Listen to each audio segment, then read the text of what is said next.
So I think we can get started. There are still folks trickling in, but for those that arrived late, all they miss is me welcoming you, and that's not a big thing to miss. I'd like to start by acknowledging that I'm coming to you from interior British Columbia, the unceded land of the Sinixt, Okanagan Nations people, and the Ktunaxa Nation.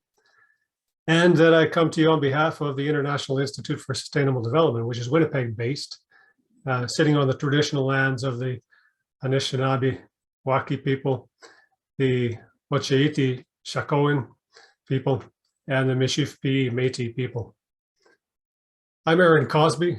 I'm a senior associate with the International Institute for Sustainable Development, IISD. IISD is a nonprofit think tank based in Winnipeg with offices in Ottawa, Geneva, and New York, focused on sustainable development issues. We have programs of work, among other things, on natural resource management, on climate change, on agriculture, all of which come together nicely in the subject of today's presentations and session. And I want to spend just a couple of minutes before we get to the really good stuff, explaining to you why we wrote the report on which today's session is based. Climate change may be the defining issue of our times. I mean, and that's true whether you think about it in terms of the fundamental scale of the social changes we're going to need to go through to address it, or in terms of the ever-rising cost scale of climate impacts, or in the terms of how both of those things play out in terms of tangibly in people's livelihoods, how they live their lives, their prospects for happiness. And I can't think of a sector of Canadian society or Canadian economy that's more enmeshed in all three of those aspects of climate change than agriculture. On the emissions side, feeding the world is no small enterprise, and the emissions of the agricultural sector in Canada reflect that scale. On the impact side, I don't know how much I need to say about that. 2020 has been a terrible year in terms of climate impacts on Western producers, whether it's the catastrophic flooding of BC's Fraser Valley in BC where I sit, or the killing drought and heat waves that affected most producers in the prairies over the summer. And all of that is being visited on producers that are already facing other fundamental shifts and forces, increasing producer debt load, the erosion of the viability of the family farm, aging of producers, loss of soil volatility, changing consumer preferences and demands in global markets. So IISD wrote this report first because we want to establish where we are. What are the impacts of climate change on prairie producers, and how can producers be protected against them, made more resilient? What is the emissions profile of prairie agriculture, and how can it be improved? And we wrote it because, secondly, we wanted to explore the possibility that governments might be able to find that sweet spot of policies that would help producers become part of the solution to climate change, while increasing their resiliency to climate change impacts and increasing their viability in the face of those kinds of fundamental changes. I want to thank all of the speakers and participants that have joined us here today, and of course our co-host ClimateWest for their willingness to help explore that space. I'm really looking forward to these discussions. I'll pass it now along to you. Back to you, Jane. Thanks so much, Aaron, for helping set that table so beautifully. My name is Jane Hilderman, and I am the Executive Director of ClimateWest, which is a very new nonprofit that was launched earlier in 2021 with a mandate to support the prairie region, so Alberta, Saskatchewan, Manitoba, to grow its resilience to climate change. Our mandate specifically is to support the provision of regionally relevant climate information and decision and support tools and capacity building in order to really take on that challenge of preparing and adapting to our changing climate. And so, like Aaron mentioned, I'm joining you specifically from Treaty 1 territory this morning, where our offices are in Winnipeg. And I'm looking forward to this conversation. We're, as mentioned, quite new, but we know that our mandate is so important in terms of preparing our region for the future. And it's very hard to think about that work in the prairies without talking about agriculture. And because it's such an important part of our economy, it's a very important part of, I think, of our culture and identity. And really farmers and the whole sector is really in some ways on the very front lines of climate change, given the industry's dependence upon Mother Nature for the conditions to succeed. So there's, I think, tremendous need and potential to sort of talk about that work of resilience building. And the report today that we'll hear more about in just a few seconds from Vanessa Korkel, one of the authors, really, I think, helps begin and advance. I should say, I think the conversations are underway, but really helps, I think, accelerate and advance what it will take for us as a region to think through all the many layers, the producers, the policymakers, all the sort of institutional structures that connect those two layers, like producer associations and community groups, to figure out how we can advance and accelerate that change. So we're ready for what comes next. So without further ado, I think just a few technical housekeeping points. We're going to have a presentation from, as I mentioned, one of our report authors, and then we'll go into a panel discussion. We have 4 panelists joining us. I'll introduce them when we get to our panel portion, but they're going to, I think, offer great insights on our report. And we're going to have some Q&A time too for you at the audience. So if there are questions that come up, don't hesitate to put them in our chat box or Q&A box, and we'll Erin and I will be looking to sort of add those to our mix for our discussion after Vanessa's presentation. If there's any technical issues, Sophia of IISD, you can find her. You can try to send her a message if possible, if you're encountering some issues today. Otherwise, I'm sure too we'll share the link to that report in our chat box as well, and you're encouraged to share it, read it if you haven't, share it certainly, and keep it on your sort of desktop at hand, because it's a really great reference report. So Erin, do you want to introduce Vanessa? It gives me great pleasure to introduce my colleague, Vanessa Korkel, who is the coordinator of this report and one of the lead authors. Vanessa is a policy analyst with IISD, focused on both agriculture and climate change, ideally suited to run you through some of the main findings of the report. Thanks so much, Erin, and hello to everyone today. Today I'm speaking to you from unceded Algonquin on Anishinaabe territory, otherwise known as Ottawa. However, I'm originally from Treaty 6 territory, Saskatoon. And before I delve into my presentation, I also just wanted to give a shout out to our co-author, Julia LaForge, herself from a farming family in Saskatchewan. And she was such a fantastic resource in the writing of this report. So I just wanted to mention her as well. Just give me 2 seconds while I share my screen here.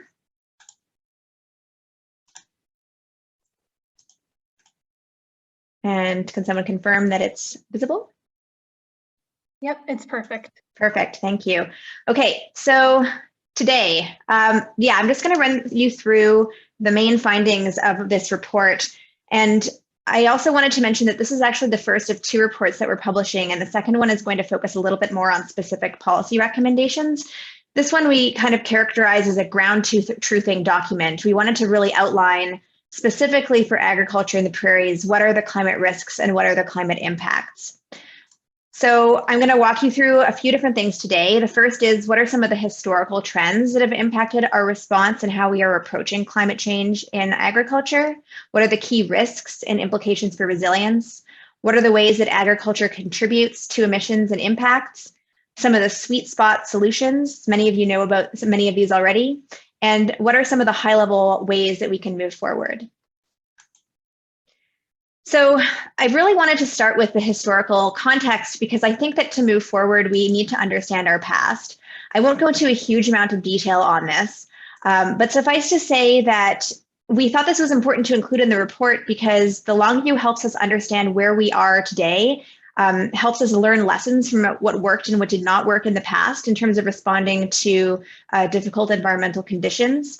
And also helps us understand how moving forward can advance some of the injustices of the past, particularly around relationships with Indigenous peoples. So here are some of the key events in the history of prairie agriculture. Some of you may be familiar with some of these, starting from the transition from Indigenous ways of managing the land to European-style agriculture, which fundamentally changed the landscape and the loss of native grasslands that went along with it. We also saw some incredibly difficult years, the Dust Bowl years, for example, where farmers were faced with significant conditions that they needed to step up and manage. And in response to these, the government introduced policies. For example, they established the Canadian Wheat Board, the Prairie Farm Rehabilitation Administration, or PFRA. We also saw the growth of farmer-led initiatives and collective marketing and advocacy, wheat pools, farmers' unions, and the like, that really demonstrated the ability of producing communities to band together. But in the last 80 years, we've really seen the evolution of prairie farming from a more cooperative model to more of an industrial effort that's focused on maximizing agri-food production and exports. We've also seen the loss of publicly funded on-farm extension services and supporting research, most notably with the demise of PFRA in 2013. And there's also other fundamental changes that we've seen that Aaron already outlined, including a massive decrease in the number of farms, an incredible increase in fertilizer consumption, as well as pesticide use. And also all this to say that the typical modern prairie farm is caught within the cross currents of multiple fundamental changes, many of which are not that producers cannot control directly, and that climate change is another encroaching fundamental change. So policymakers are going to need to start from a place of understanding what pressures producers are currently under, the history that's led us here, so we can learn from the successes and mistakes of the past. So now I'll provide a little bit of background on some of the uncertainty and risk that producers can expect to face in the coming years. The key message, of course, is that crop yields and livestock production are going to be increasingly impacted by climate change. And I want to underscore that much of the research that we cite in this section comes from the work of many experts that know much more about this topic than I do, including those that worked on the Canada and a Changing Climate Federal Report on Prairie Provinces. Suffice to say that what I'm going to be summarizing here is inherently oversimplified. As a result, the overall message still stands that the risks are great and that producers need to be supported to deal with them. Overall, the prairies are warming faster than any other region in Canada outside of the Arctic. We can expect lower growing seasons, which on the surface can seem positive, as well as increased arable land moving north. But the accompanying negative changes could more than outweigh those. For example, we can expect precipitation changes, mainly in the winter and spring, drier summers and falls. Summer precipitation is more likely to come in intense storm events that could lead to flooding. There will also be risk of drought. Along with this can come risks of increased erosion and loss of soil fertility. And of course, many producers this year experienced the difficult heat wave and drought conditions. This summer was really just a preview of that. Heat stress is going to cause significant problems for crops, including those such as canola, and particularly at plant germination stages, but also livestock. And along with warming climate, we can also expect a shift in pests and diseases such as cereal rust, striped flea beetles, deer ticks, and more. But of course, describing all these changes is one thing, and experiencing it as a producer is another thing. We're also going to expect some indirect impacts as we see changes in export markets and consumer behaviors as the world more widely starts to deal with climate change. We know that climate change is going to change the productivity of some of our competitors worldwide, but at the same time, we can expect more trade restrictions on Canadian products. So as an example, the European Union's proposed farm to fork policies would require the certification of sustainable and ethical practices. These and other types of regulations or food labeling standards will affect the markets for Canadian products and the need to step up to meet those standards. But also there's changes in consumer behavior. For example, the growing demand for protein alternatives driven by concerns by consumers about animal welfare and climate impacts. All this to say is that the change that we can expect to see is disruptive, and many producers are resilient and already taking many adaptive actions such as no-till, precision agriculture, changing seeding dates, the list goes on. But the underlying message here is that coping with this kind of change can't just be done by producers. There needs to be a wider system of supports in place to support communities and social networks around producers to be resilient. Right now, we have a smaller, older, and dispersed population that is farming, often with financial stresses. And so these individual producers and communities need to be supported by the right policies, institutions, and infrastructure from provincial and federal governments. At the same time that we're seeing these risks, we also know that agriculture is a key ally and needs to be a key ally in the fight against climate change by reducing emissions. All sectors in Canada, and agriculture is no exception, need to implement significant emissions reductions if we are going to ensure a climate-safe future for ourselves and for our children. The good news is that we know that many of the changes that are needed are adoptable, and they just need support to become widespread. And they can, while they're reducing emissions, they can also provide co-benefits for biodiversity as well as resilience. So some of the key messages in this section, and again, this is a really brief overview, and I encourage you to look at the report for some of the breakdowns, is that across Canada, agriculture is about 10 to 12% of our overall emissions. Prairie provinces contribute 6% of Canada's total emissions. So this is not a small amount, and if we can address this issue in the prairies, it's going to make a significant impact. Another key thing to consider is that a lot of the emissions from agriculture come from methane and nitrous oxide. And this is particularly important because these types of greenhouse gases are extremely potent and their short-term global warming potential is very high, which means the more global warming we see in the short term, the worse the longer-term impacts. And so dealing with these gases is really important if we're going to reduce the worst of climate impacts. So overall, addressing emissions in this sector is fundamental not only to address climate change more broadly, but also to increase producer resilience. Some of the general trends we've seen is that thanks to the adoption, widespread adoption of no-till, there hasn't been an exponential growth in emissions. You can see that there's been some growth over the past 25 years, but gradual, with perhaps the exception of Saskatchewan, which has grown quite significantly. And from that, this is the breakdown of where those emissions are coming from. So about 20% from on-farm fuel use, 35% from crop production, which is mainly related to nitrous oxide, and 45% from animal production. And here is the further breakdown by province. You can see each of the prairie provinces has slightly different trends, with Alberta's animal emissions dropping significantly while their crop emissions increasing. And again, as I mentioned, Saskatchewan's crop related emissions also increasing. But as I stated, the good news is that solutions exist to many of these problem areas, and I won't go through all of these, and I expect our panelists will mention some of them as well. Suffice to say that we already know many of the practices that we need to be implementing, whether it's reducing fertilizer use, cover cropping, crop and livestock rotations, the list goes on. There's also some good news in terms of what we've already been able to see for carbon sequestration in agricultural soils. This stat is a little bit older, it's from 2011, but it shows that particularly in Saskatchewan, we've been able to increase the amount of soil carbon. But I do want to caveat this by saying that there is, of course, a limit to how much carbon can be sequestered in soils. We also have some good news about the potential for agriculture to contribute to Canada's emissions reductions through natural climate solutions. Nature United did this fantastic peer-reviewed study where they identified that agriculture can contribute up to half of what is achievable through all natural climate solutions in Canada to 2030, which is quite significant. But achieving this means we need to overcome some key barriers at the policy level. So we also wanted to look at how federal and provincial governments are currently addressing this issue.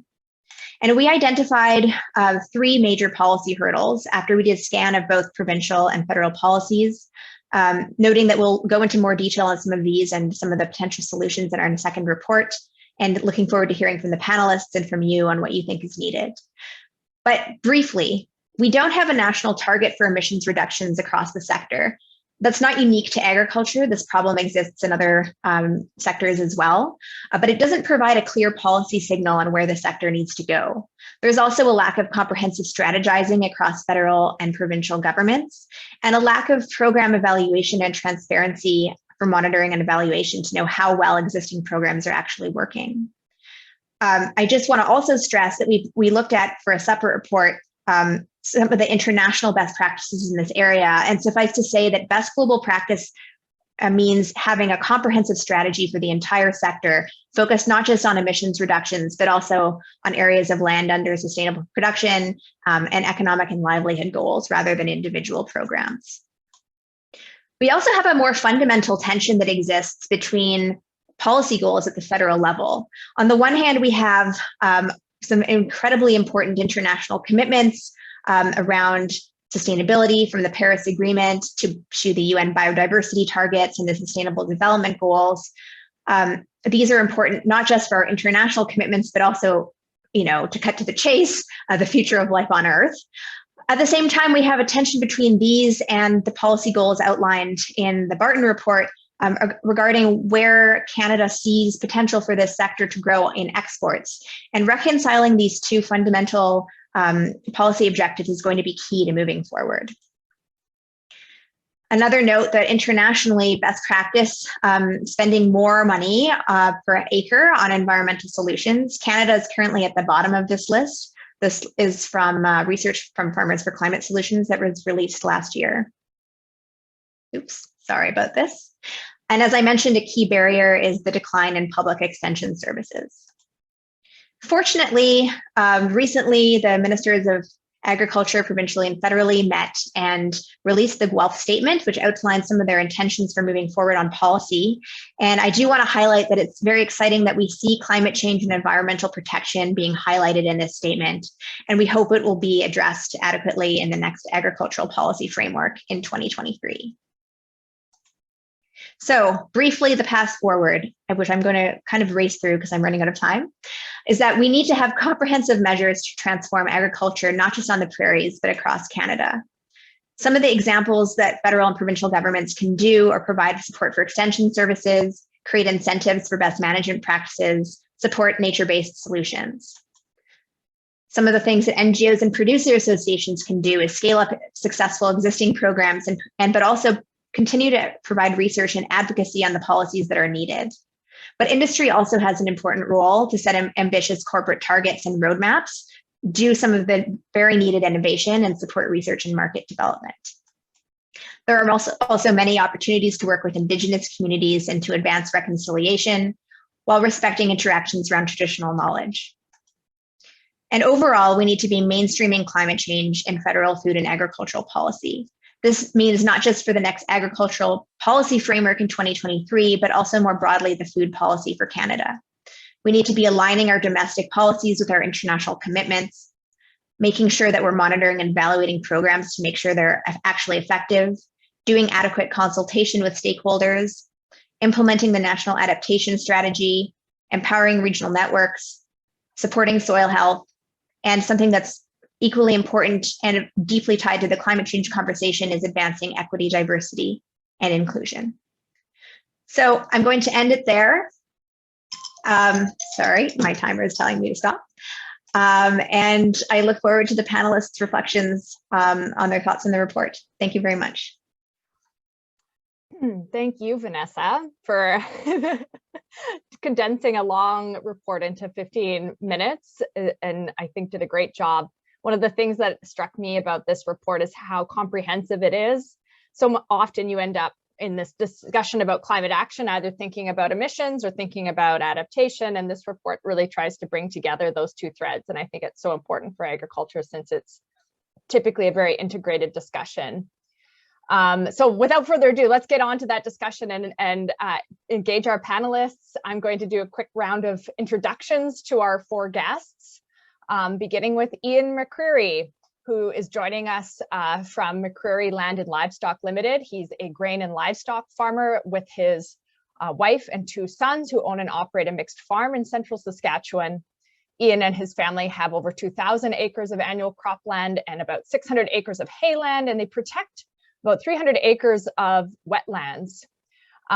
They are involved in many of those, I think, best management practices that Vanessa mentioned briefly, from everything from working with conservation organizations for biodiversity on their farm, to mapping their soil types, to manage fertilizer application, to working with cover crops.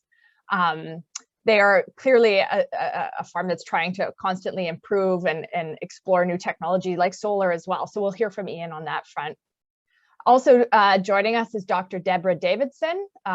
She is a professor of environmental sociology at the Department of Resource Economics and Environmental Sociology at the University of Alberta, having received her PhD from the University of Wisconsin.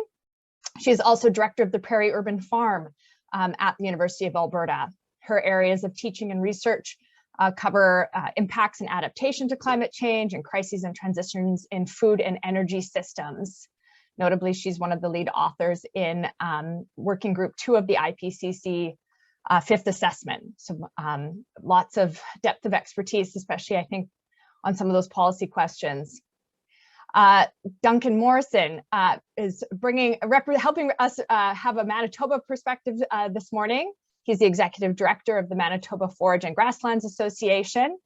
The MFGA has supported and provided strategic direction to the forage and livestock industry in Manitoba for over 30 years. The MFGA represents a really strong and engaged producer network, and producer-led board and dedicated staff provide important knowledge from the industry and to government levels and at the farm gate. MFG declared their organization's position on regenerative agriculture in 2018 and has held multiple conferences sort of focused on that topic. So again, a lot of knowledge. And rounding out our panel this morning is Laura Ellis, Senior Vice President from IISD Canada. She's Vice President of Policy and Partnerships at IISD Canada, working on scaling the conservation work of IISD Canada by finding effective ways to strengthen environmental protection and grow community sustainability and resilience. I know they have several operations across the prairies. Prior to joining IISD, Laura was a program manager for, where'd my notes go here? Was a program manager.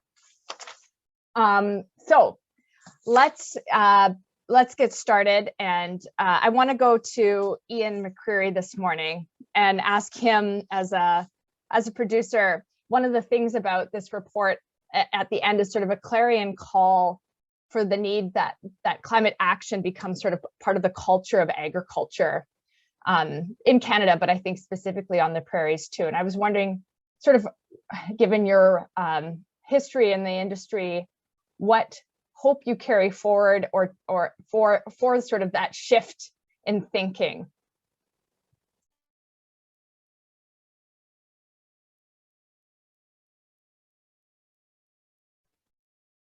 Thanks, Jane. All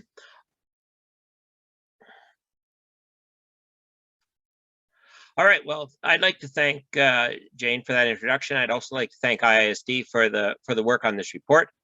I had the pleasure of seeing a very early draft of this report, and I want to say that the authors have brought it a great deal of distance since that time, and I'd like to congratulate them on that work.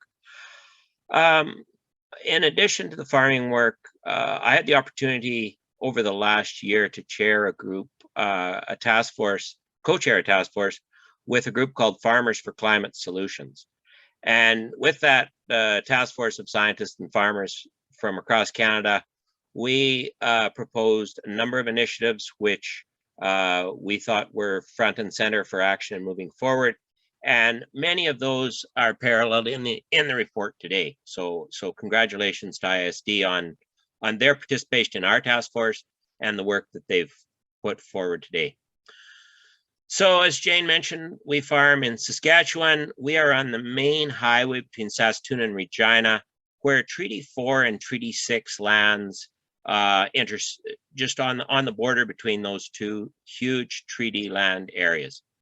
roughly midway between the two urban centers of the settler communities.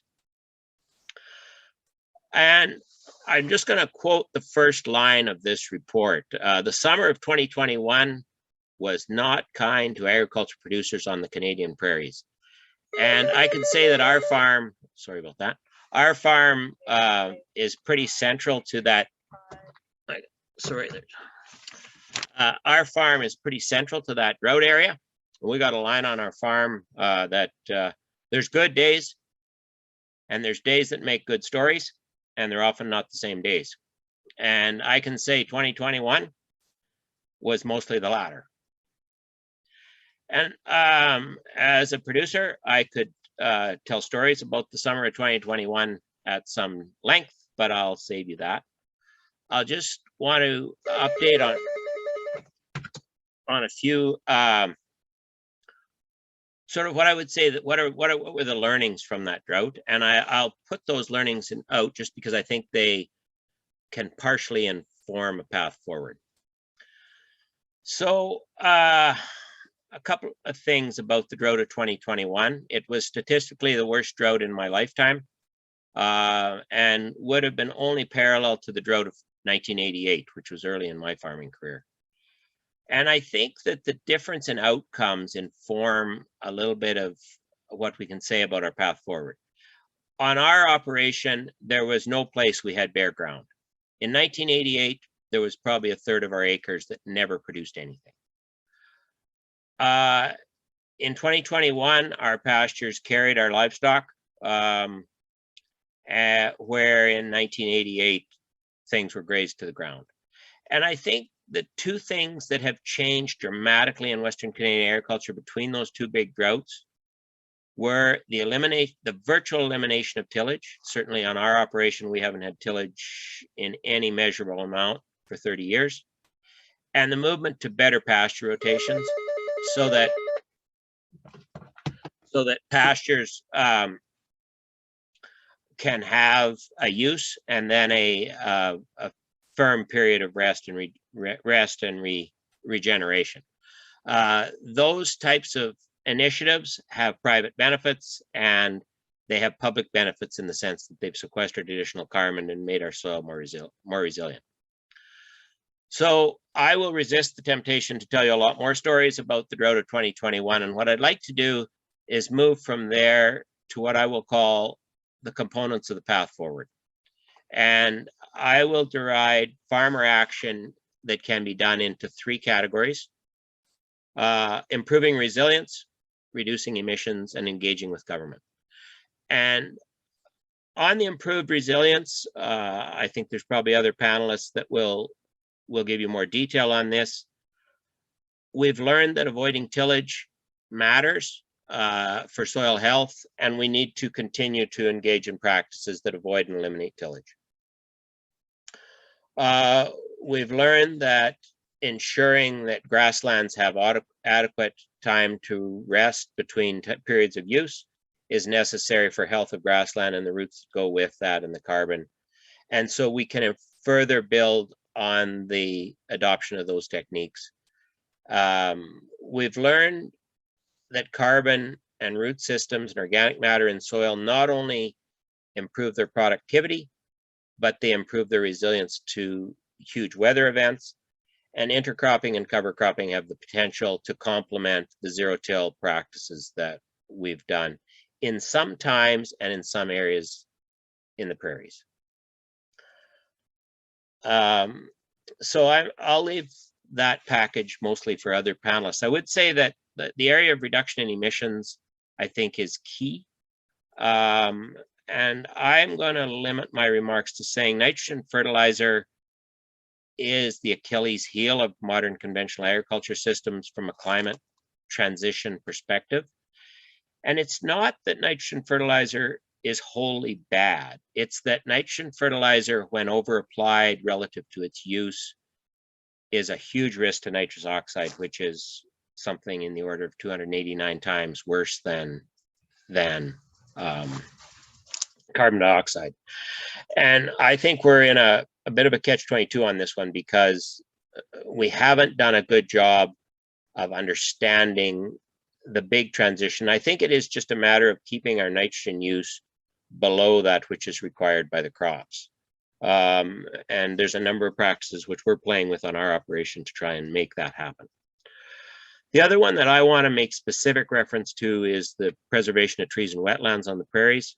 The destruction of these spots over the past 30 years has been monumental. The drought caused those trees and wetlands to open up, and the smoke that was in the atmosphere over the last 6 weeks as farmers could get to wetlands they hadn't got into before and push them and burn them is an area that we have to, as a public, focus on and find a pathway. We submitted a proposal for a reverse auction in the FCS report, and I think that is urgently required. So that's a natural step to my last area of action, which is that farmers need to engage with government to ensure the supports and the incentives are there to make the transition to a more resilient and lower emission agriculture. Farmers are business people. A number of the changes that are on the table have both public and private benefits, and to the extent the benefits are primarily public investment will be required. The next agriculture policy framework is currently being negotiated, and government needs to set clear targets, as have been mentioned by Vanessa. They need to support farmers to make the changes that are required to put us where we need to be. And farmers need to insist that the investment in agriculture goes up in a manner that both encourages that transition, as well as is there to support farmers through the incredibly increase in volatility that will be expected. So Jane, I hope that meets your needs as a sort of a path forward piece from the sort of the saddle of a farmer in central Saskatchewan. Thank you, Ian. I think that's a great kind of recap and sets up my next sort of question that I wanted to follow up with Dr. Davidson about, given your research and sort of transitions and Ian's sort of flagging the role of the very important role for government to play in this space. And so I thought you might have some further comments, sort of, especially as we are looking at sort of this new cap coming into play. What are the tenets that will be required for success if we want to move the needle on sort of climate action in agriculture in the prairies? Okay, thank you very much, Jane, for the question, and thanks to both Jane and Vanessa for inviting me to participate in this webinar, and thank everybody else who's been tuning in to what I think is possibly among the most important conversations that we should be having here in Canada. So I want to start by acknowledging that I am joining you today from Edmonton, which is situated in the traditional territories of the Cree, Blackfoot, Métis, Nakota Sioux, Iroquois, Dene, Ojibwe, Saulteaux, Anishinaabe, and Inuit peoples since time immemorial, although since 1876, this land has fallen under the jurisdiction of Treaty 6. So I'm going to get to your question, Jane, but I'm going to do it in kind of a roundabout manner here, and I'm going to hopefully do it also very quickly because I want to give everybody else a chance to get engaged here. So first, I won't belabor the extremely concerning situation that we find ourselves in. I think that this new report, of which Vanessa was one of the co-authors, paints a very clear and comprehensive picture, and I encourage everybody to add it to their reading list. I will say, though, that I've been involved in discussions about the climate impacts to agriculture for several years now, and I've been repeatedly frustrated by the complacency that I've observed on the part of governments, on the part of industry organizations, and even on the part of researchers, because there's been this long-standing truism that climate change will be good for Canadian farmers. Now, I don't think that that complacency is necessarily coming from, you know, an insidious place. I think it's unfortunately rooted in the projections that have been provided historically by climate scientists themselves, which indicate indeed that on average, our growing seasons will be longer. On average, temperatures will be higher, and even average precipitation in some locations is going to increase. But these projections belie the fact that the occurrence of an average year will be and already is in decline due to the climate variability and extremes which coincide with global warming. And our climate models, even though there's efforts to improve upon this weakness, but they still do a pretty middling job of capturing variability and extremes. So yes, average years will be great, but if those average years only occur once every 3 years and they're bookmarked by drought, flooding, pest infestation, supply chain disruptions, then on the whole, that's not particularly helpful, and that should, you know, certainly not be, justification for sitting on our laurels, which I think we've been doing. Now, I do think that we're starting to see a change in tune in public discourses about agriculture. I mean, just the very fact that we're having this webinar right now, I think is in part evidence of that. But we're behind now, and awareness is really only part of the challenge. So the first thing that I think we need to bear in mind is that the impacts of climate change aren't occurring in isolation.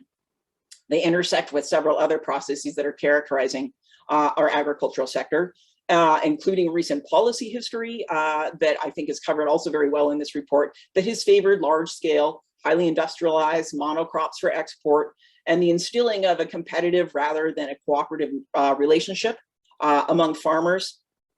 And we also have a relatively new and thriving media environment that cultivates silos and antagonism between groups and distrust.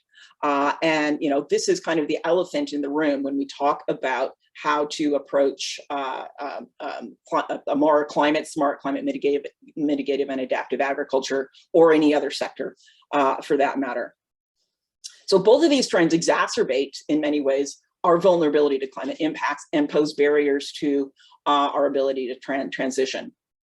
So among other things, and this list could be quite extensive, but just the key things: it disincentivizes crop diversification, creates dependence on the sale of low-value staples in an international market, which is subject to high levels of price volatility, encouraging high debt levels, leaving farmers with little economic capacity to invest in mitigation or adaptation, regardless of their personal, inclinations to do so.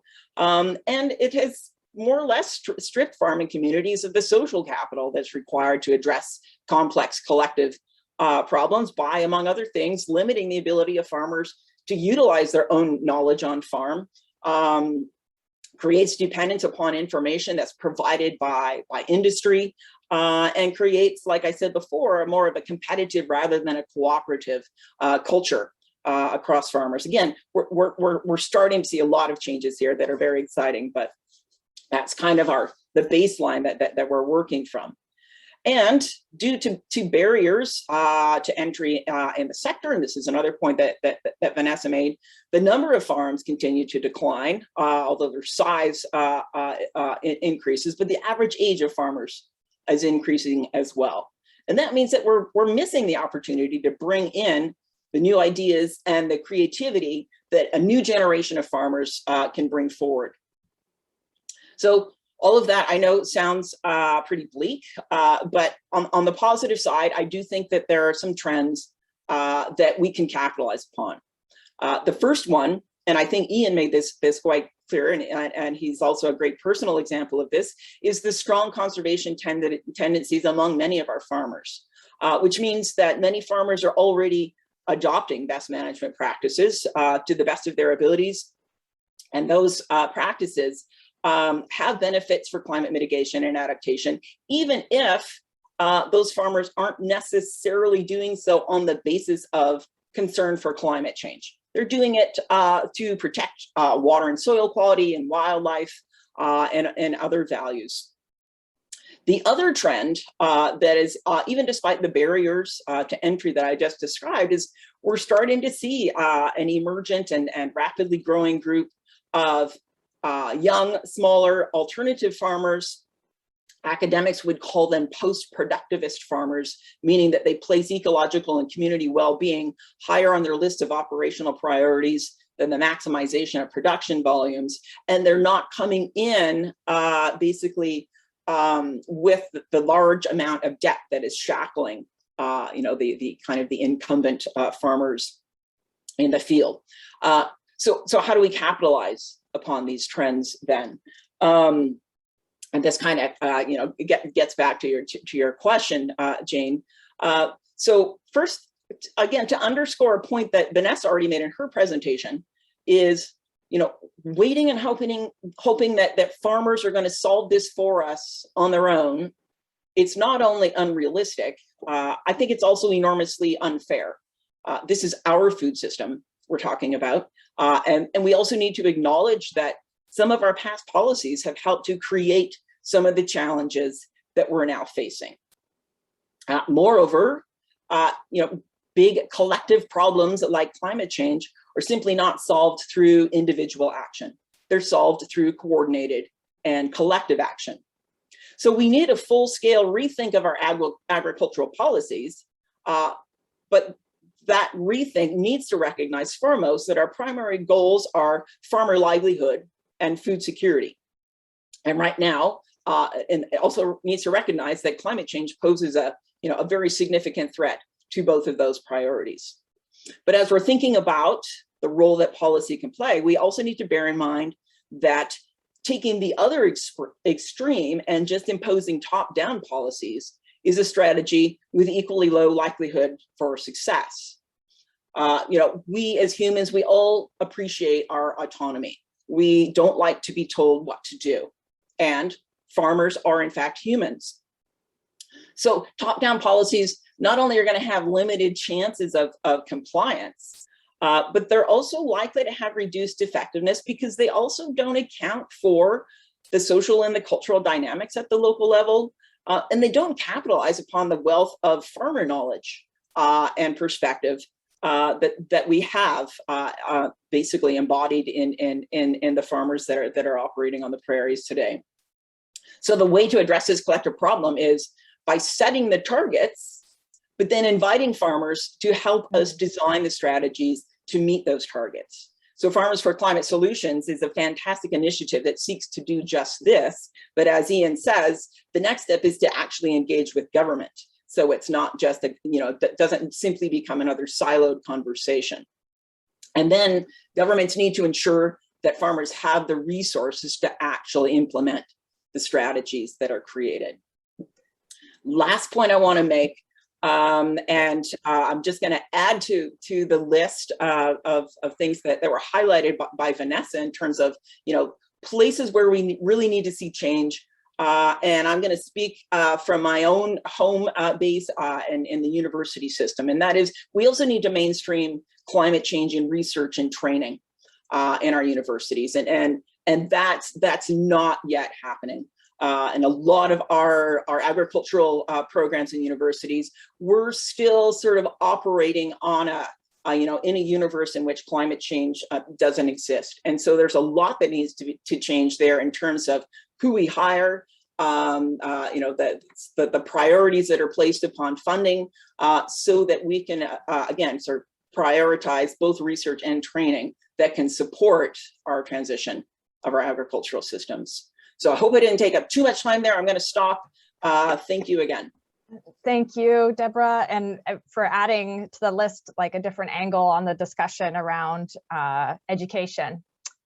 I want to make sure we hear from all our panelists before we have more Q&A, and I see the chat box is lighting up, so there's lots of engagement, lots of questions here. Over to Duncan Morrison. Speaking of, as Deborah said, the role for producers in this conversation, I'm curious if you can give us a little bit of insight, kind of what are the conversations like around the MFGA tables with the producers that you work with? Is it adding exclamation marks to some of the points that Ian and Deborah have raised, or is there some other nuances that you want to bring forward? Oh, no. Well, thank you very much. Very much agree with key points brought forward by Ian and also by Deborah as well. I'm speaking to you today from Winnipeg. I'd also like to acknowledge Treaty 1 territory, acknowledge Per Aaron's and Jane's respectful words. Thank you to Vanessa and Jane for the opportunity to be here today. Congratulations to Vanessa, Aaron, and Julia, as well as the International Institute for Sustainable Development and ClimateWest for the completion of your report. It's very, I've read it. I haven't read it in complete detail, but I have read the key parts. Certainly the BMPs as solutions caught my eyes. My name is Duncan Morrison, and as you've heard, I am the Executive Director of the Manitoba Forage and Grasslands Association. Full disclosure, I am not a farmer. I consider myself very fortunate to work with farmers in our MFGA network. It is the farmers within our network that I'm representing today. We've been around for more than 3 decades. We're working closely with farmers, governments, industry conservation groups as we strive towards our vision, which is vibrant grasslands, prosperous forage crops on Manitoba's ag lands, and our mission, which is promoting the economic prosperity, environmental benefits of forages, grasslands, cover crops, healthy soils to benefit our forage grassland producers, local communities, and society. By design and by need, we are a smaller group, and we are solutions focused and collaboration based. So by those organizational declarations and framing, we feel we're a great fit for this conversation. We're not here to advocate for more forages grown to be parlayed into the world of supply and demand. I have presented on panels where the first comment was, well, you simply want to grow more forages, which of course gets into the profit of our producers. And of course they do want to do that, but that is not our intention here at all. And nor are we here to point fingers at any one way of farming. We know every farmer needs to make money. We all know profit is the biggest part of the game plan, especially on the individual farms, generational mixed farms that MFGA represents. Farm gate decisions with our group and many others are often months before. Farm plans are hammered out over days, weeks, months by families, farm partners, and then played out with adaptive twists and turns in real time that always has something that no plan really saw coming. It's a profit-driven world, and any policy support towards any bridge to prosperous farms, healthy ag lands, and farmer leadership, we believe, needs to empower farmers. So where does one start? The 6 soil health principles are one key area to focus on. Soil, as we all know in this group and with the people that are attending, is vital. But what else is also key on that is each farm and farmer is different. We need more on-farm research to support the good that some of these producers are doing on their own. I'd like to show you this here. This is a Nuffield 2019 Nuffield report by Ryan Boyd, who recently termed off our board. His study was Grazing Ruminants, a long-term solution to agriculture, profitability, productivity, and climate change in February 2021. Ryan's summary said, the inclusion of grazing ruminants allow diversity to exist on the farm that is unparalleled by any other agricultural production system. It is this diversity in plants and animals that allows soil microbes to thrive, sequestering carbon, creating a resilient farming system that can withstand weather extremes and mute pest outbreaks. A more circular farming system is created when grazing ruminants are the focus. Less external costs are realized as water is used effectively, nutrients stay on the farm, and habitat is created and conserved as insects, birds, and wildlife thrive in concert with the grazing animals. Beef cattle can add value to the byproducts of grain production and can serve as the source of soil fertility for highly productive agricultural systems. Now, I'm not sure what your key words are, but I would think that they're pretty close to what I'm looking for, what I'm listening for. And that synopsis from Ryan's executive summary, I heard grazing ruminants, agriculture production systems, diversity, plants, animals, soil microbes, sequestering carbon, resilient farming system, withstand weather extreme, mute pest outbreaks, a more circular farming system where grazing ruminants are the focus, less external costs, which in our invoice saturated bank of bills our due world, actually bolsters the bottom line and increases producer prosperity, on effective water use, keeping nutrients on the farm, bolstering habitat for insect, birds, and wildlife, and alongside grazing animals, which also boosts value to byproducts of grain production and boost to soil fertility. And that is the opportunity of what MFGA sees today. That is the way we think. In 2018, MFGA declared our position on regenerative agriculture because the producers on our board at that time saw a want by producers to learn more, to learn from their farming peers, to mentor their farming peers, to work more harmoniously with nature on their farms, to work on the soil practices so they felt they could give their farms in their succession plans. These are not flaky people. These are sound business people. They are educated. Many are contributing to society. Many are community leading. They are hardworking souls. Their successes and challenges, their commitment, their passion really needs to be propped up. It's you know, it is something that their initiative shouldn't be submarine just simply because they're different. And with that, they need support. So let's get some research done on their farms to help guide policy. Let's look at soil boosting potential of some ag practices that are being used already by these farmers on their own. Let's encourage farmer leadership. Let's not tell them how to farm, as Deborah pointed out. Let's benchmark their farms with data pulled from their operations and practices and develop an EGS valuation that looks at all values across the board. And of course, prioritizing carbon as per the times we're in. But let's look at all the EGS suite that is based on on-farm research and develop a value chain that rewards climate-friendly farming. The challenge is, of course, how can we work together for that value chain and what exactly constitutes climate-friendly farming? But empowering farmers, learning how they better the lands they work on, and working with them is the first and key step moving forward.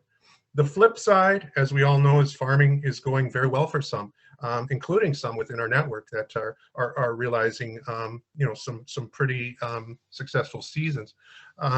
But when you're coming, as Ian alluded to, when you're coming off a historic drought and then hearing anecdotal reports of wetlands and grasslands being ripped out and ripped up to deal with some of the pressures that farmers are facing, you have to wonder, is this what we should be doing? And how, if not, how do we get it to stop? We applaud the conclusions and recommendations coming out of this report, not only because we can see what might work for us, but also because we see actions and recommendation that really tie us all together.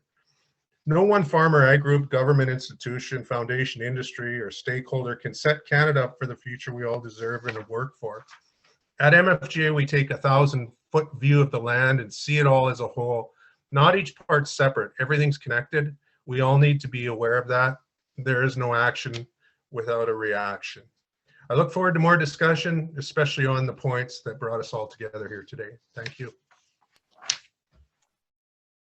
Thank you, Duncan. And I'm glad you highlighted some of the nuances and like complexities around full like farm systems. I know one question came up, like, should we be generally shifting away from beef production given emissions concerns? And I think the research that you highlighted, that I know Ryan Boyd has done the work of pulling together, sort of highlights the role for grazing ruminants in farm systems, and it actually like benefits the whole much better. And you can't get all the benefits of improved soil and with that improved carbon retention without those grazing ruminants. Anyway, so thank you for sort of bringing that point to the fore. I think we have one last panelist that I wanted to give a chance to sort of respond with some remarks to our IISD's report. Laura, I think you too have a unique perspective working with many producers, those who are conservation minded. And so I'm kind of curious to hear your perspectives on that growth potential and the policy levers that maybe you might recommend to try to really accelerate the adoption of sort of different practices around farming to maximize the many benefits. Thank you very much, Jane. Thanks for the invitation to be here today, and I've really enjoyed the conversation so far. And I'm going to be short since I would like to actually hear what our audience questions and comments as well. So I am calling in from Toronto, which is the traditional territory of many nations, including the Mississaugas of the Credit, the Anishinaabeg, the Chippewa, the Haudenosaunee, and the Wendat peoples. Toronto is now home to many diverse First Nations, Inuit and Métis included. Toronto is also Treaty 13 land. I hope many of you know ALIS already, Alternative Land Use Services, since it was born in Manitoba, conceived and first developed by farmers in Manitoba in the Blanchard area, where our first pilot project was. We have grown tremendously since ALIS Canada came together as an independent entity. We've grown from, I think, 7 communities now into 33 communities in Alberta, Saskatchewan, Manitoba, Ontario, Quebec, and in PEI, where ALIS operates as a provincial government program. So ALIS is a very grassroots program. Each community has a committee that is made up of at least 50% producers, farmer leaders, who have ultimate say over which projects are funded, and many nuances of how the program is implemented. So there has been some talk about incentives, but we don't talk about what we fund that way, because the benefits to society as a whole are greater than what the producers are receiving. So this is ALIS is an environmental or ecological goods and services program. So the benefits are not just for the producer, but for all of us. And that value greatly outweighs what we are actually paying the producers. In terms of the report, I agree with I agree with the framing and many of the recommendations. One area that I didn't see covered was federal or government support for market development. We are seeing an awful lot of interest and growing investment from corporations who have GHG, biodiversity, and water targets. We've recently signed an agreement with Cargill where we are helping them meet their international GHG emission targets by working with producers across the prairies. So I do think that more investment into the sort of analysis that we need to help those companies quantify the benefits of the projects that they're paying has a real world advantage and we actually need to catch up from where the US is on that front. In terms of policy development in the federal system, we're seeing a lot of inconsistency between programs that are funding nature-based climate solutions. As was mentioned before, the new Nature United report says that I think it's close to 60% of nature-based climate solutions are on agricultural land in Canada. That of course relates right back to land productivity. So we need to be increasing the piece of the pie for all of these solutions from federal and sort of enabling other investment drivers across the country. I'm just looking at my notes here. I do think that Deborah was talking about the media, and I think it's not only the divisive nature of coverage of agricultural issues, but also just oversimplification. So I think that there's some good media from National Observer and Narwhal, and coming out of some climate focused publications in the US. But the national media is just, it's like, beef is a bad, like no sort of, and we should, get rid of all beef production and just move into soy and, things that are part of, other food systems. And it's ridiculous. We need to, I think, actually be talking about these issues in a way that will lead to policy solutions and more understanding in the general public about the importance of the issue and how to move forward. Also, I do, the work that MFGA does, that ALIS does, we work with many partners across the country, is really critical because it enables producers to be thinking of the solutions that work for their businesses, experimenting, refining sort of project types, aggregating dollars from different investors, and coming up with solutions that really work and are scalable. That's how Alice works. And I think that we really need to be enabling all of those of us who work with producers on the ground to get bigger and faster. Because if you think about, if 60% of the opportunity is agricultural lands, and then you think about the groups that are actually restoring, enhancing, and creating carbon sequestration and GHG emission reductions on agricultural land, there's a huge difference in those two sort of areas. So we need more support. We are completely scalable. It's where the rubber hits the road. Farmers are on the front lines of climate change. And, we all need to be doing more. So I applaud the report.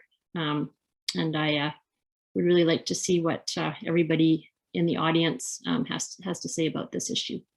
Thanks. Thanks very much, Laura, and thanks to all of the panelists for a really rich set of discussions and interventions. And that richness is reflected in the number of questions we've got in the Q&A and the chat. We do have, because you all exercise such excellent discipline in your interventions, we do have time left for some meaningful discussion, although we probably won't get to all of these questions. Let me start by trying to combine a couple of questions that we had a question from, and I'll throw this out to all the panelists, although one was specifically for Ian.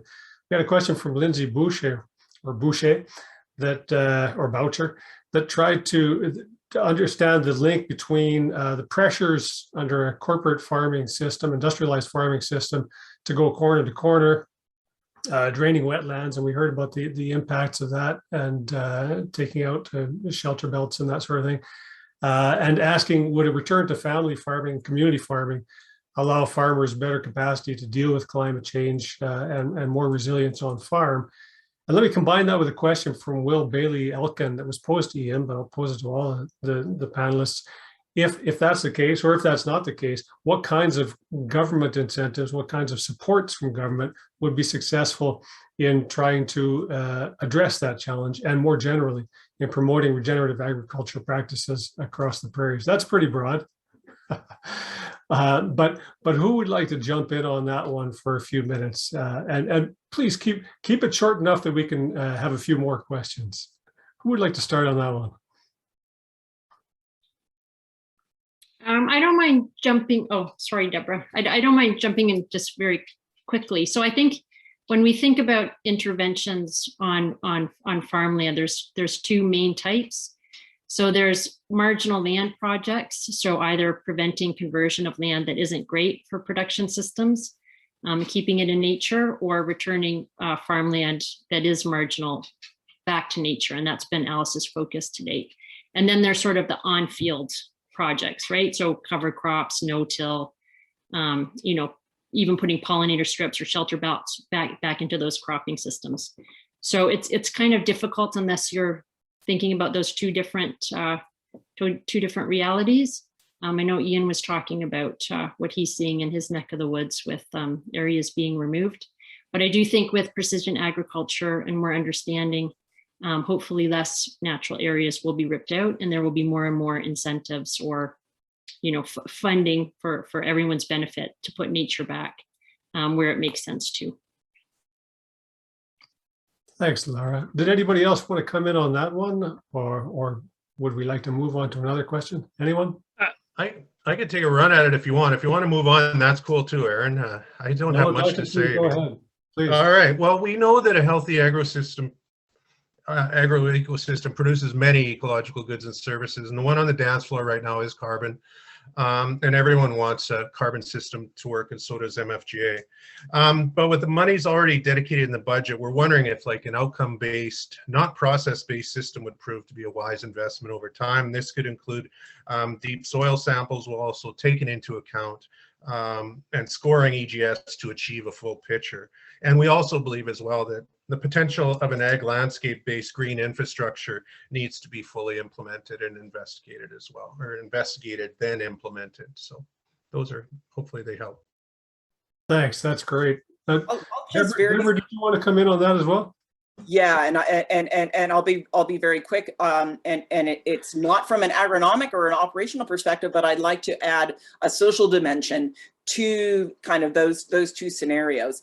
And this kind of, harkens back to the history of agriculture in the prairies, and that simply numbers. The fact that, historically farmers were a politically formidable force throughout our prairie history, because they represented a large proportion of our population. What we're seeing now is, farmers as a demographic group represent, just a minuscule proportion of our population. And so more farmers translates into more political clout. I'll leave it there. Thank you. That's good points. Can I pivot for a moment here and throw a question in Ian's direction? Ian, there's been a few comments in the chat, primarily from Branimir Jetfaj. I'm sure I butchered that name. Talking about the long-term trends in soil carbon loss, the long-term trends in biodiversity loss as a result of the transition in farming practice and land use across the prairies. And asking about what the implications of those long-term trends are for both viability of farming and for our attempts to address climate change. Did you want to come in on that? I think you had some useful input on that. I can take a shot at it, Aaron. So in the map that Vanessa put up, which showed significant carbon gain in the prairie region for the time period that was identified, one of the people in the chat said, just how's that data collected and where are we at? And that data is collected by Agriculture and Agri-Food Canada, looking at cultivated lands. So the move on the cultivated landscape from what was a process in the early 80s, which is when that survey started, to 2011, which was the last iteration of that survey, on those lands that are cultivated. And on the chat, the question was, is there consideration of land that's converted? And the answer in that process is there is not. And it is the case that the conversion of lands from both grassland and from wetlands is a tremendous carbon loss. So those two things have happened concurrently. And the person who asked the question correctly identified that we have not, and Canada's National Inventory Report does not measure those treat and wetland areas that are less than a certain size, and they've lost all of those lands that are in wetland and small piece areas. So that is, the question is correct there. The net is an unknown number depending upon the region of the prairies. The graph that AFC provides is for the cultivated landscape. And it is also the case that in all cases that growth in carbon is getting us back to some percentage of the total carbon that was in the soil prior to it being broken. We haven't managed to get to grassland levels on any of those tilled soils, at least not at the last time I looked at that report. And that's important because we need to both consider, as Laura has indicated, the process of measuring what's happening in soils through time that are treated the same, and what's happened when soils change their usage, and the loss of wetlands, the loss of grasslands on the prairies is part of that factor. And so, and there's a lot of reasons for it. There's partly it's because people can. It's partly because equipment is easier to manage. I can tell you with auto steer, it's a lot easier if we didn't leave all those wetlands to let the machine go straight across the field, but we've made a decision not to do that. And so I think, Aaron, I think that perhaps puts both the discussion in the chat and Vanessa's piece and the reports piece into a complete data set there. And I hope that's helpful to the listeners. That's super helpful for me. I assume also for the listeners. Thank you, Ian. It's unfair. I'm focusing on those questions that interest me primarily, and that may not be what interests everybody. But there's an interesting question coming in from,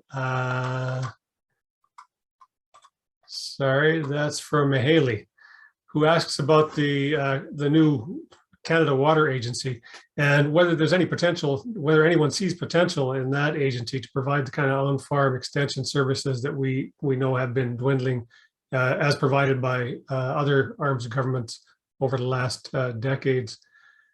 Does anyone, do any of our other panelists find that one interesting enough to take it on, or is it just me? Anyway, I don't want to jump in too much here, but we've been advocating that the Canada Water Agency have a very look at the most problematic, maybe not the best word, but watersheds with a lot of issues. So definitely Lake Winnipeg, Lake Erie, some of the big Western watersheds, and try to coordinate action, think of ways of improving water quality, mitigating flood and drought, as a way of concentrating focus and effort and making a difference. So whether or not they would be the ones that sort of oversaw BMP funding and evaluation would be one thing, but definitely in terms of modeling, we know that we're working with University of Guelph right now. And, there's an amazing modeling system there, a hydrological model that shows the impact that BMPs have on water quality and quantity. And if we had that for entire watersheds, then we would be able to know where do we get the best bang for our buck and where specifically are the best places for BMP implementation. So yes, we see great value there. We haven't had any real bites yet from them, but we're hoping that if we keep chugging away at it, that maybe we'll be able to convince them to move in that direction. Anyone else on that particular question, or should we move along? I'll jump in very briefly. So I noting that I do not work with IISD's water team, so I have been less active on this particular issue, but I do think that there is a lot of potential with that. And it's a clear commitment that the government has made. So it's very exciting. And I think there's lots of space to push for what we'd like to see from that agency. But I also just more generally want to identify the need not just for federal action on this, but also provincial. Generally, because a lot of our groups work at the federal level, our focus on policy advocacy tends to be the federal government. But equally, because this is an area of shared jurisdiction between, or agriculture is an area of shared jurisdiction between federal and provincial governments, I do think there's also opportunities for provincial governments to step up to support those extension services. Thank you, Vanessa. Anyone else on this one? If not, can I pose a question that I found interesting from Barry Irving, who makes the point that we're talking about the need to embark on a transition, both in terms of how we produce and how we protect farms against the impacts of climate change, increase resiliency. But who points out that we've been on a transition for quite some time. And I think Vanessa pointed out that it's not a question of the need for producers to undertake actions to increase their resiliency as some sort of a new process that has been ongoing for a number of years. So the question summarized is, do we need to start a transition, or are we already decades into one? Does that spark any desire from anyone to intervene, either to agree or to add some nuance to that statement? I think that's really an interesting question, Aaron, and I'll take a first crack at it. I think it is the case that we are in an ongoing transition. I think, and when we think about change and big system change, my wife has a line that culture eats strategy for lunch regularly, and I think in some ways what the types of changes that are taking place are private decisions to improve resilience, and they have, in many cases, some environmental or resilience benefits. The cultural challenge that's ahead of us is to say climate as a problem has to come in on some of these things that don't have huge private benefits. And I would come in on this one, and the IISD report identified it quite clearly, that nitrogen fertilizer use and nitrous oxide emissions have to become part of our production discussion. And that is, in my view, a process of change that hasn't, that's at its very early stages. So if you imagine change as having a number of dimensions, many of the dimensions are at some level of transition, but I think a process of saying greenhouse gas emission specifically, and particularly those ones that don't improve resilience, is really at the initial phases of having a better discussion.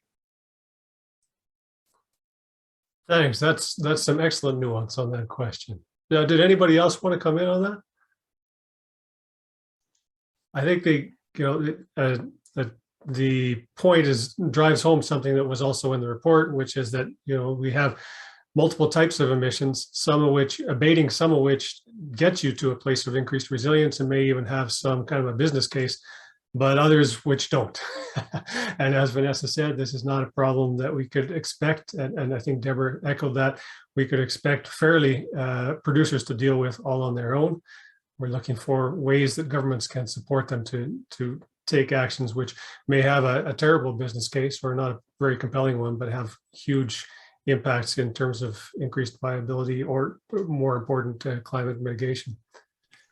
Listen, Aaron, can I pipe in briefly on that? Yes, you bet. Yes. Thanks. So I think I agree. It's a very interesting question. And I think as the historical context shows, agriculture, the prairies has constantly been under flux. I think what this report tries to underscore is that climate change is a unique threat to that. And it's not just for agriculture, it's for every aspect of our lives.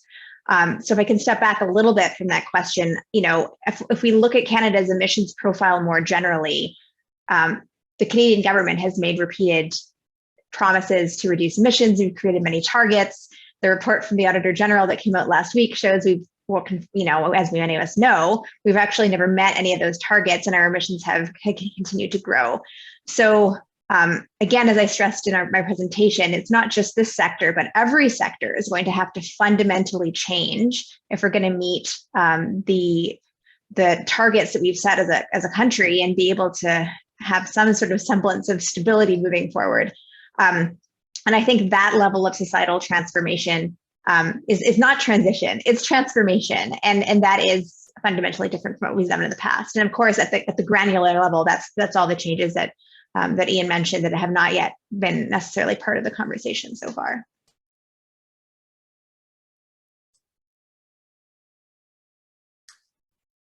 That's go ahead, Jane. No, I was just going to say, I think that's like a really helpful reminder of the bigger picture in which we're all living, and that agriculture is a part of the bigger world in a very real way. We depend on it every day for what we sit down and put on our plates.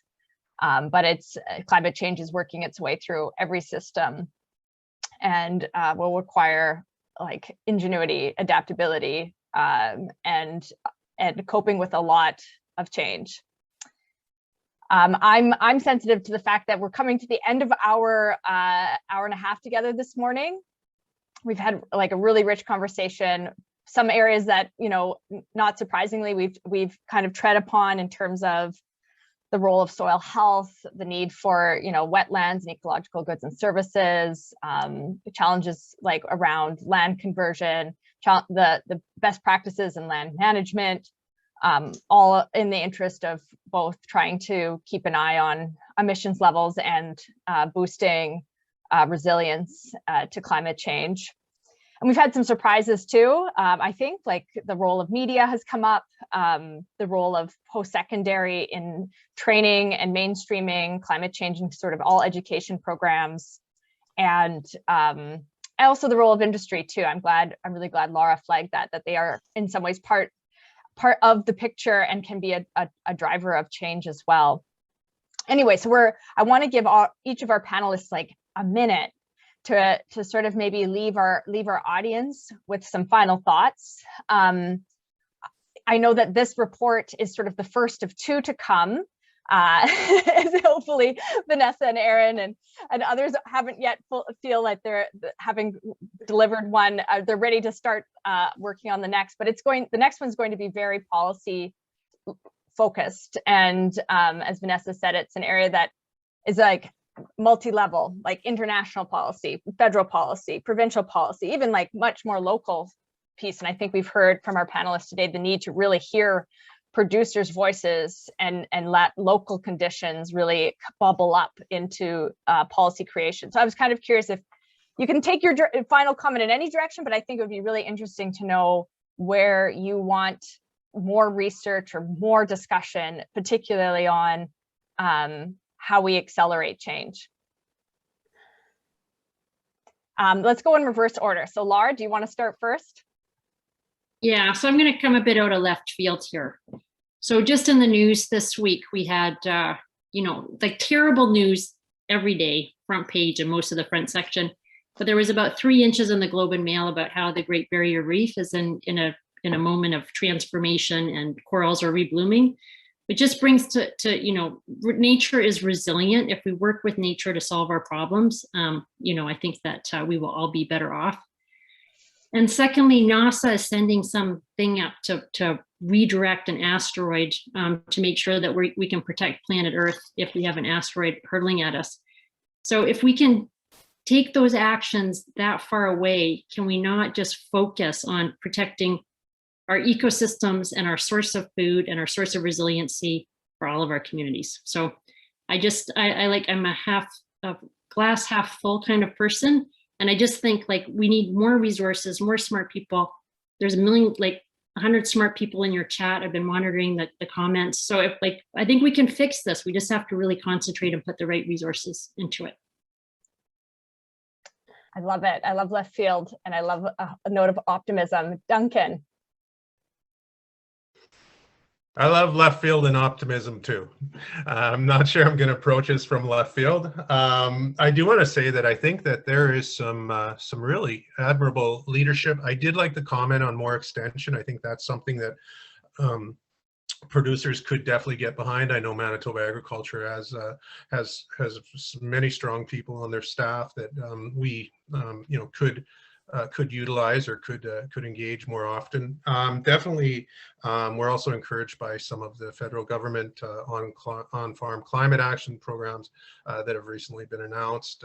We like the focus on some of the BMPs that they've mentioned as part of that as well. When it came to the water agency, I was like, yeah, that's it. That really is something that I think is being, in the climate friendly farming, in the approach by, that has been mentioned. I think water needs to be really gravitated towards in more ways, whether it's a retention strategy of existing natural systems or whether definitely water is ahead. Carbon for most of producers in my loop, it's kind of like waiting for a parade. They can hear the noise a couple blocks over and around the corner, but they don't see the parade. And it's like, it's almost like you're sitting waiting for the parade and all of a sudden a couple of leaders walk by and you're like, well, that's good. That's part of the parade, but we're really waiting for the boom, boom, boom and the bands, right? And anyway, that's as glass as half full as you can get. But I definitely think that water can't be lost. I do think that there is a need for high definition mapping of soils, of water, how they interact, how the producers are doing really good work at this time, and substantiate that and build up from that. So thank you. Right. I should say, yeah, your clarion call for harnessing data, harnessing science, harnessing research is something very real. Deborah. Okay, so I'm a glass half full person half the time. I don't think that we should diminish the seriously alarming situation that we are in today, and I think Vanessa has made this point a couple of times. I definitely count myself among the climate alarmed, and at the same time, having said that, being someone who works both in the area of energy systems and in agri-food systems, my glass is much more half full when I talk in agri-food systems, because there are just so many positive opportunities here if we come around and we approach this with our eyes wide open. And I'll leave you with maybe just one thing that we haven't really discussed here that I think represents another opportunity. And that is urban consumers. I haven't really talked about my hat as a director of a community farm here in the middle of the city. And you know what? Urban consumers love everything food and agriculture, and they are potential allies. And I think, unfortunately, you know, farmers and consumers have become farther and farther apart generationally, geographically, and politically, and that relationship, I think, has become unnecessarily antagonistic. So when we're talking about engagement, you know, and building, you know, more collaborative sort of approaches to a way forward, I think we should, you know, consider urban consumers as allies. Thanks. An important perspective, given our panel probably tended more towards the on the farm perspective. And actually, on that note, Ian, do you want to bring us home? I'd love to. Thanks, Jane. You know, I've been involved in agriculture policy discussions throughout my adult life. And I think Canada's done a great job of developing ag policy on a consistent basis for yesterday's problems.